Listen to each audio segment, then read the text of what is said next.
jeu nègre et la médaille. Tête nue, les bras collés au corps, Mecca se tenait immobile dans le cercle dessiné à la chaux où on l'avait placé pour attendre l'arrivée du chef des Blancs. Des gardes maintenaient à grande peine ses congénères, massés derrière lui. Des Blancs qui étaient en face, dans l'ombre de la véranda de M. Fauconnier, Mecca ne reconnut que le père Vendémayer, à sa soutane et à sa barbe noire. Ces Blancs pour lui étaient comme des antilopes. Ils avaient tous le même visage. Mecca regarda timidement autour de lui comme un animal qui se sait observer. Il se fit violence pour résister à l'envie de passer sa paume sur son visage pour essuyer la sueur qui perlait sur le bout de son nez. Il réalisa qu'il était dans une situation étrange. Ni son grand-père, ni son père, ni aucun membre de son immense famille ne s'était trouvé placé comme lui dans un cercle de chaux, entre deux mondes, le sien et celui de ceux qu'on avait d'abord appelés les fantômes, quand ils étaient arrivés au pays. Lui, il ne se trouvait ni avec les siens, ni avec les autres. Il se demanda ce qu'il faisait là. Il aurait bien pu attendre que Kalara, qui était sûrement dans la foule, qui piaillait derrière lui, et on l'aurait appelé pour lui donner la médaille quand le chef des Blancs aurait été là. Mais quelle drôle d'idée avait eu le chef des Blancs de Doom de le placer dans un cercle de chaux.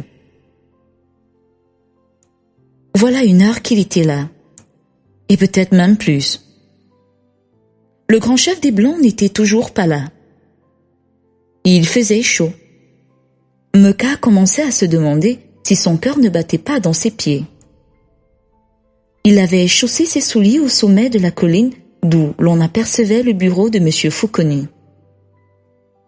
Il ne les avait presque pas sentis quand il était allé se présenter au commandant. Mecca marcha en rejoignant sa place sous le drapeau comme s'il avait été le roi de Doom.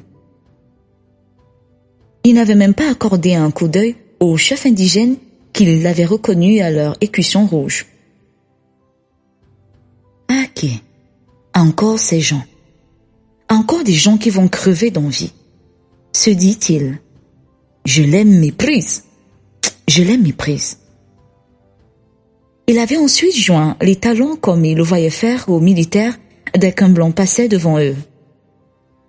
Quand le blanc passait devant lui, il lui souriait, puis rejoignait ses congénères tout en montrant Mecca du doigt. Celui-ci attendait alors un brouhaha confus parmi les Européens. Mais il restait figé au garde-à-vous. Il se sentait aussi dur qu'un morceau de bois. Ce fut d'abord son cou raide qui se fatigua. Mecca s'est mis encore à regarder autour de lui. Maintenant qu'il sentait son cœur battre dans ses pieds, il commença à se demander avec appréhension s'il tiendrait dans son cercle jusqu'à l'arrivée du grand chef des Blancs. Il regarda ses souliers qui lui parurent plus gonflés qu'au matin quand il les avait vidés du sable de la nuit. Il essaya de bouger un pied. Il serra les poings et s'abstint de respirer. Il ressentit un calme immense pendant quelques secondes. Il essaya alors de peser de tout son poids sur son pied droit qui lui faisait moins mal. Son pied gauche lui donna un peu de répit, mais il ne savait plus ce qui se passait dans son pied droit. On eût dit que l'aiguille que lui avait donnée et là traversait son petit orteil, montait jusqu'à la cheville, jusqu'à la cuisse et se planta dans la colonne vertébrale. Cette aiguille elle-même s'était multipliée en une myriade d'aiguilles qui fourmillaient maintenant dans tout le long de son corps. Mecca était en nage. Heureusement que je n'ai pas mis de chaussettes, se dit-il. Il essaya de s'imaginer une douleur plus lancinante que celle qu'il éprouvait. Enfin quoi, se dit-il, je suis un homme. Mes ancêtres m'ont laissé tel quel. Ils doivent me voir dans cet endroit où je me trouve. N'essayons pas de leur faire honte. J'ai été circoncis au couteau et le sorcier a craché du piment sur ma blessure. Non, je n'ai pas pleuré. Il serra les dents un peu plus fort. Je n'avais pas crié, pensait-il. Je n'ai jamais crié de ma vie. Un homme et un vrai ne crient jamais. Meca en était un homme et un vrai. N'était-il pas le fils du grand Meca qui tint longtemps tête au premier blanc? Quoi donc? Allait-il crier maintenant devant eux et devant ses congénères qui avaient connu son père ou en avaient entendu parler de lui? Meca, transfiguré, regarda du côté des blancs. Il allongea un pied, écarta l'autre, intervertit le mouvement, puis joignit encore les talons. Il se retourna et sourit à ses congénères comme pour les rassurer. Il croisa les mains derrière son dos et attendit. Il lui sembla qu'il ne sentait plus les chaussures. Il regarda le drapeau qui flottait au-dessus de sa tête, regarda les blancs et les militaires, puis raidit son cou. Même s'il arrivait la nuit, j'attendrais, se dit-il. Même s'il arrivait demain, dans un an, ou à la fin du monde. Tout à coup, un pli barra son visage qui prit une expression sinistre. Il lui sembla que son bas-ventre lui pesait. Il sentait venir de loin, de très loin, l'envie de satisfaire un petit besoin. Monsieur Fauconnier se tenait au premier rang des Européens de dos entre Gosier d'Oiseau et son adjoint. Un jeune homme aux formes arrondies, à l'abondante chevelure noire et au large bassin que les Noirs avaient surnommé la côté presque femme. Monsieur Fauconnier avança, descendit une marche et alla jusque dans la cour. Son adjoint le rejoignit aussitôt. Ils bavardèrent un instant à quelques pas de Meca. Monsieur Fauconnier le regarda, puis lui sourit. Meca lui répondit par le plus large sourire qu'il put. Les deux blancs allèrent ensuite discuter avec le chef des militaires. Monsieur Fauconnier, toujours suivi de son adjoint, retourna au groupe des blancs. Et si je m'en allais, pensa Meca, dont les pieds étaient embrasés. Si je m'en allais. Il se posa la question à plusieurs reprises, remua les épaules, puis, prenant son courage à deux mains, se passa rapidement la paume sur son visage baigné de sueur. Il regarda autour de lui, comme s'il cherchait quelqu'un qui témoignerait que son exploit avait été vu. Il zigzaga, fit un autre geste vague, voulut même siffler. Il se fit encore violence et passa sa paume sur ses lèvres. Il se demanda à quoi penser pour oublier son envie qu'il sentait croître et la chaleur du brasier qui consumait ses pieds. Il aurait tout donné pour se trouver derrière sa case, sous le parasolier où il s'accroupissait tous les matins après la prière. Il ferma les yeux. Dieu Tout-Puissant, pria-t-il intérieurement. Toi seul qui vois tout ce qui se passe dans le cœur des hommes. Tu vois que mon cœur, plus cher désir en ce moment où j'attends la médaille et le chef des Blancs, seul dans ce cercle entre deux mondes. Il ouvrit les yeux, regarda devant et derrière lui, puis les referma. Entre deux mondes, oh mon Dieu, que tu fis totalement différent. Mon cher et grand désir est d'enlever ses souliers. Et de pisser, oui, de pisser. Je ne suis qu'un pauvre pécheur, et je ne mérite même pas que tu m'écoutes. Mais je te prie de m'aider dans cette position sans précédent dans ma vie. Au nom de Jésus-Christ, notre Seigneur. Ainsi soit-il. Je fais le signe de croix intérieurement. Il ouvrit les yeux et se passa la langue sur les lèvres. Il se sentit soulagé. Il était la demi de 10 heures. Monsieur Fauconnier commença à s'énerver. Le haut-commissaire était en retard d'1 heure. On l'attendait pour le salut du drapeau. Monsieur Fauconnier alla au groupe des fonctionnaires indigènes, puis, à celui des chefs, il repassa devant Meca. « Il fait chaud, n'est-ce pas ?» lui dit-il. Oui, oui, fit Meka. C'était tout ce qu'il pouvait dire en français. Monsieur Fauconnier fut rejoint par Gosier d'Oiseau et l'adjoint. Les Blancs commencèrent à aller et venir devant Meka. Et ils ont la chance de ne pas souffrir dans leurs chaussures, se dit-il avec amertume. Ils portent des casques. Ils sont même jeunes. Et moi, pauvre homme nu, je suis obligé de laisser mon crâne rôtir au soleil comme un margouillat. Les Européens repassèrent devant lui, la blancheur de leur tenue lui faisait mal aux yeux. Il les ferma tandis que les oreilles souffraient de martyre du crissement des cailloux que broyaient les pas lourds des Blancs. Meka ne savait ce qui lui faisait le plus mal. Les pieds du bas-ventre, de la chaleur ou des dents. Si on lui avait demandé en ce moment-là comment allait son corps, il n'aurait pas menti, comme il faisait d'habitude en répondant que la douleur le tenaillait tout entier. Il regretta de ne pas être passé chez Mamie Titi. Là au moins, j'aurais pu de quoi ne pas sentir cette douleur, se dit-il. Il regarda aux côtés du centre commercial. Au même moment, le clairon retentit et mit tout le monde en émoi. Meka vit une grosse voiture noire, arborant un petit drapeau tricolore, rouler à vive allure en direction de la cour où il se trouvait. La voiture vint stationner devant M. Fauconnier et son adjoint le commandant de Dôme. Ouvrit une des portières. Deux Blancs énormes en descendirent. Meka se demanda lequel des deux pouvait bien être le grand chef qu'on attendait. Les deux Blancs suivis de M. Fauconnier et de son adjoint passèrent et repassèrent devant les militaires, puis M. Fauconnier les conduisit à la véranda de son bureau, où les attendaient les Blancs de Dôme. Quelques instants plus tard, M. Fauconnier leur présenta le groupe des fonctionnaires indigènes, puis celui des chefs où ils serrèrent quelques mains. Quand Meka les vit venir vers lui, il crut qu'une lame de couteau tranchait ses boyaux. Il serra les dents et banda ses muscles comme il le faisait en affrontant un danger.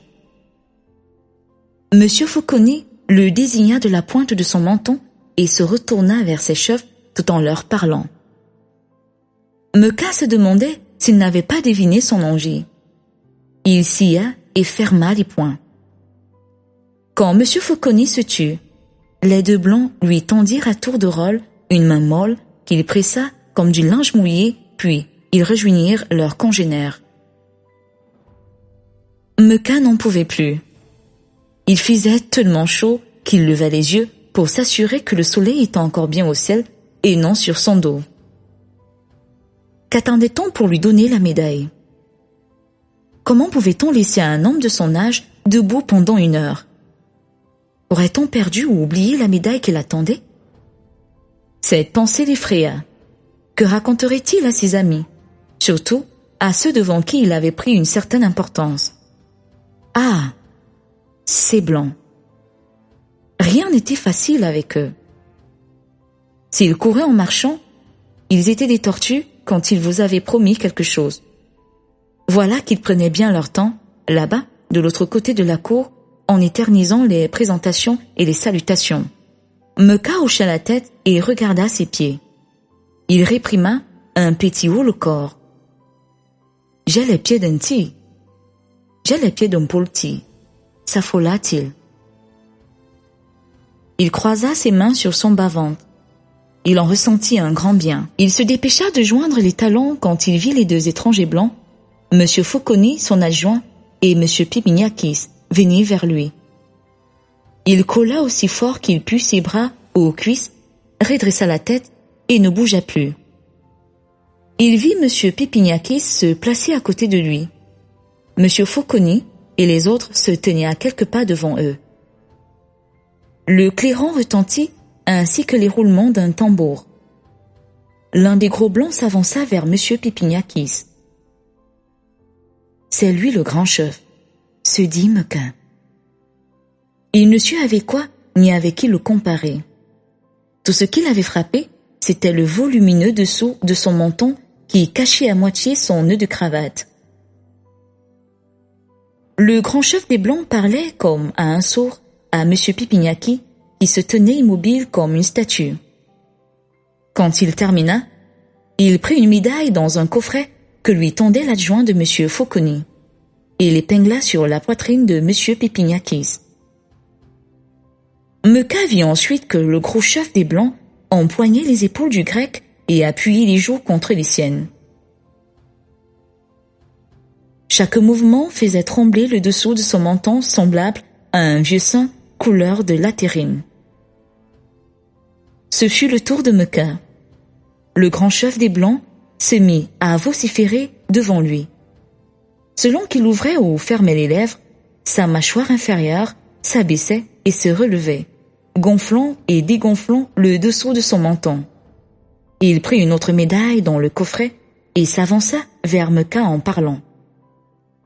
Meucas eut le temps de constater qu'elle ne ressemblait pas à celle du grec. Le chef des Blancs lui arrivait à l'épaule. Meucas baissait les yeux sur lui au moment où il lui épinglait la médaille sur la poitrine.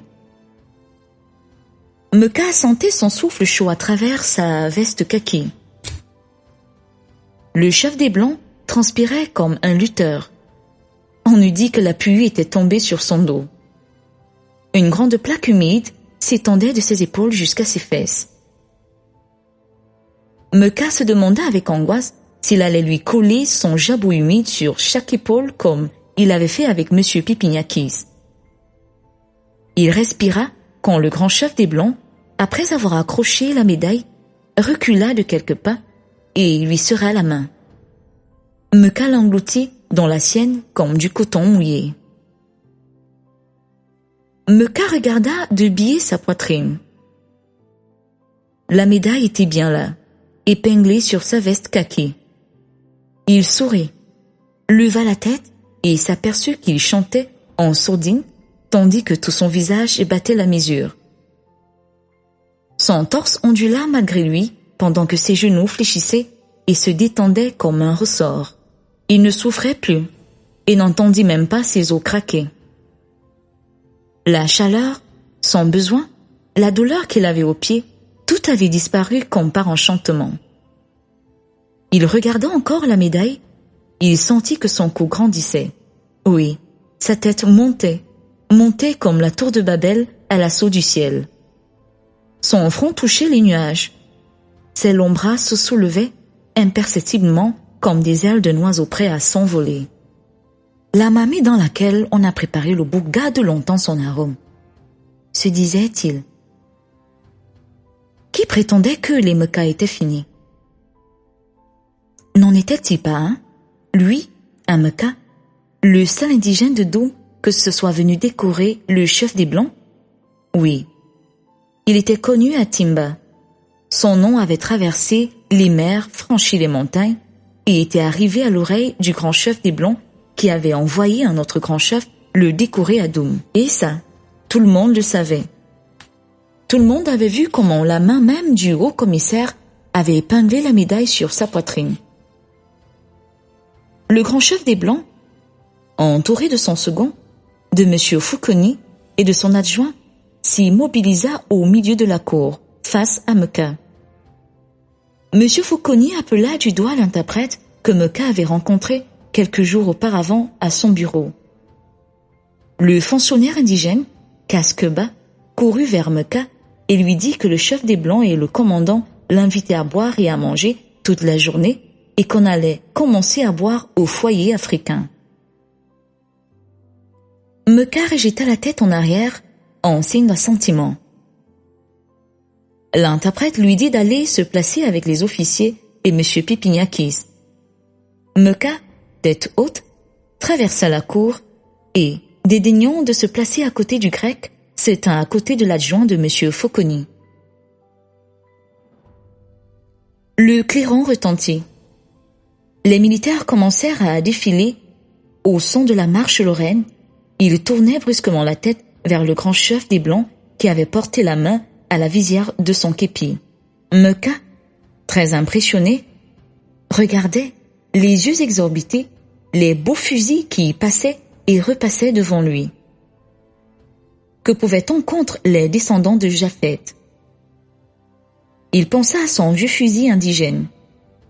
Dire que son père avait voulu venir au bout des Blancs avec ça. Il chercha vainement la bombe à fumée dont avait parlé André Obédé. Mais aucun militaire ne portait la grosse boule noire qu'avait conçue son imagination. Meuka se mit à compter intérieurement les fusils. Il s'embrouilla, essaya de recommencer, s'embrouilla encore. Il pensait maintenant aux gorilles, ces sales bêtes qui dévastaient les champs de bananiers. Si on lui donnait l'un de ces fusils inutiles, à un seul, eh bien, les gorilles auraient à qui parler. Il résolut de demander un fusil au grand chef des Blancs. Qu'on pouvait lui coûter de lui en donner un. Cette idée germa si bien dans sa tête qu'il se mit à regarder alternativement le grand chef des Blancs et M. Fauconnier. L'adjoint le foudroya du regard. Meuka remua les lèvres, fit un pas en avant. L'adjoint, d'un geste impérieux, lui fit signe de reculer. Meuka ressentit un grand battement dans ses pieds. Il se passa la paume sur le visage. L'adjoint haussa les épaules et ne s'intéressa plus à lui. La gorge serrée, Meuka joignit les talons et s'inclina un peu plus pour voir disparaître le dernier fusil du défilé. Quand il se redressa, l'adjoint le foudroya du regard. Meuka sentit revenir son envie. Clara, les yeux humides de joie, avait suivi la remise de la médaille à son mari. Quand le blanc serra la main de Meuka, elle crut que son cœur s'arrêtait. « Voilà quelqu'un !»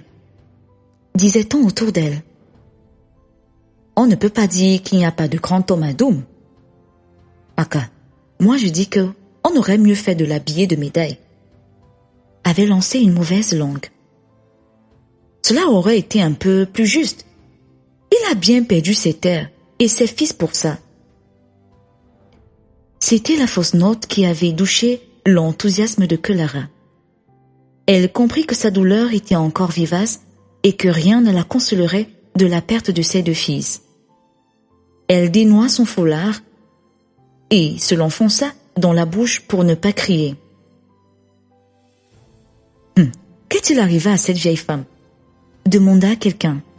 A-t-elle une douleur quelque part?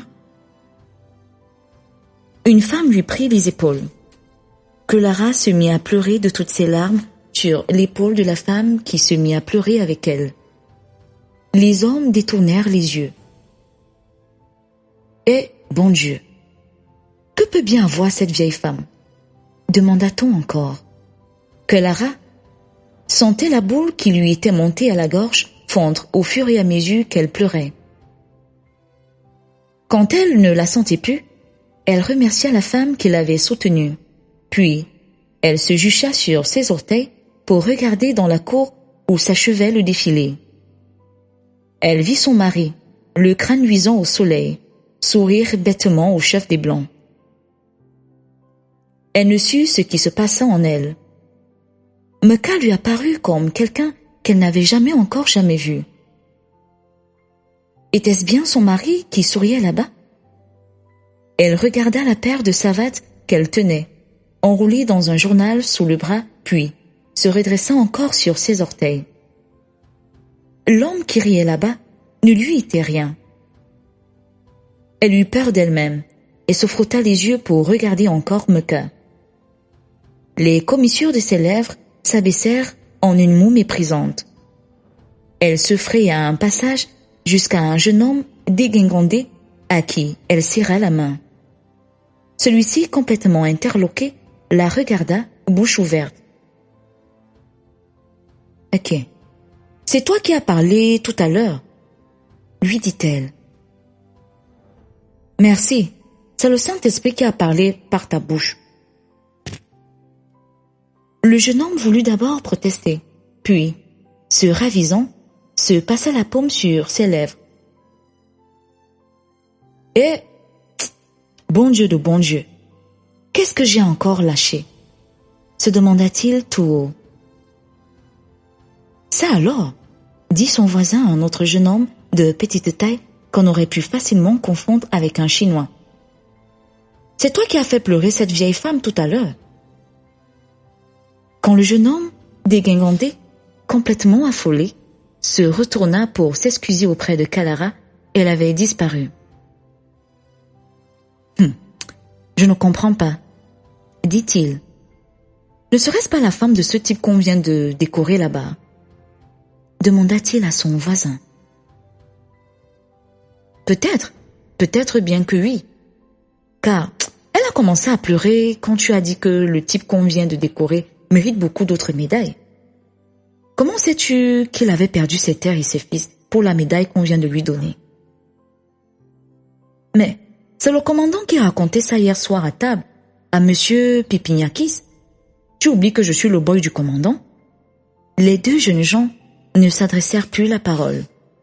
Dans la véranda du bureau de monsieur Fauconnier, Meka faisait le seul point noir et kaki au milieu des complets blancs des Européens de Doom. Il s'efforçait de multiplier les sourires pour les intéresser. De temps en temps, une main blanche passait sur son crâne, sur ses oreilles, avant d'admirer négligemment la médaille qui pendait sur sa poitrine. Il était tout heureux de constater que personne d'autre parmi les Blancs ne portait de médaille semblable à la sienne. Il avait fait le sourire le plus grand qu'il pouvait au père Vendémeyer quand celui-ci lui avait tapoté l'épaule et dit avec un sourire en coin qu'il était devenu un grand type. Meka ne sut comment il s'était retrouvé à l'extérieur du cercle que les Blonds avaient formé autour de leur grand chef. Ses congénères dansaient déjà dans la cour. Les tam-tams avaient succédé au défilé. Meka ne savait à qui s'adresser pour demander quand on allait se rendre au foyer africain. Il alla tapoter l'épaule du père Vendémeyer, qui le fusilla du regard tout en l'écartant d'un mouvement violent du revers de la main. Meka, complètement abasourdi, porta sa main à son menton en ouvrant la bouche comme un poisson. Non, ce n'était pas possible. Le père Vendémeyer ne pouvait pas lui répondre de cette façon. Meka s'éloigna de quelques pas et alla s'appuyer contre le mur. Il allongea ses jambes et posa ses mains sur ses hanches. Il hocha plusieurs fois la tête, puis elle ne se bougea plus. L'étonnement lui laissait la bouche ouverte comme la gueule d'un animal étranglé. Il fixait le sol, bêtement fasciné, comme si le ciment avait eu des yeux de serpent. Il ne regardait plus le groupe des Blancs et seul le brouhaha de leur conversation lui parvenait. Où est-ce qu'il avait entendu les Blancs parler comme cela sans qu'il les comprît ni ne les vît? Il prit sa tête dans ses mains et se mit à se presser les tempes comme s'il eût voulu faire sortir le souvenir fugace du chaos de sa mémoire. Il fronça les sourcils, puis son visage se détendit. Il avait trouvé, c'était au phonographe. Il ferma les yeux et chassa le père Vendémeyer, monsieur Fauconnier et le grand chef des Blancs de ses pensées. C'est à ce moment qu'on lui tapota sur l'épaule. Meka, bien avant d'ouvrir les yeux, sentit le père Vendémeyer. Il reconnaissait bien sa façon de frapper sur l'épaule de ses fidèles quand il passait derrière eux le dimanche pour ramasser l'argent au credo. « Hey, as-tu la maladie du sommeil ?» lui demanda-t-il dans un mauvais vainement. Il se mit à rire, puis le rire se figea sur ses lèvres. Meka venait de lui lancer la première œillade courroucée de sa vie. « Hey, es-tu malade? As-tu mal quelque part? As-tu mal quelque part?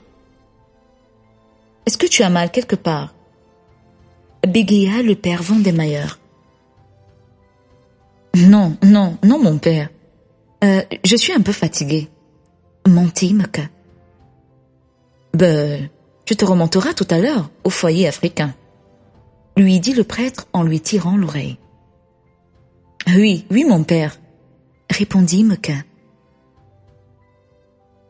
Le père Vandermeyer, quand il avait repoussé Mecca, avait réalisé à retardement qu'il avait sorti imprudemment ses griffes et il se demandait si Mecca s'en était aperçu. Il voulait s'en assurer. Et ne sentant plus Mecca sur ses talons, il était allé lui parler.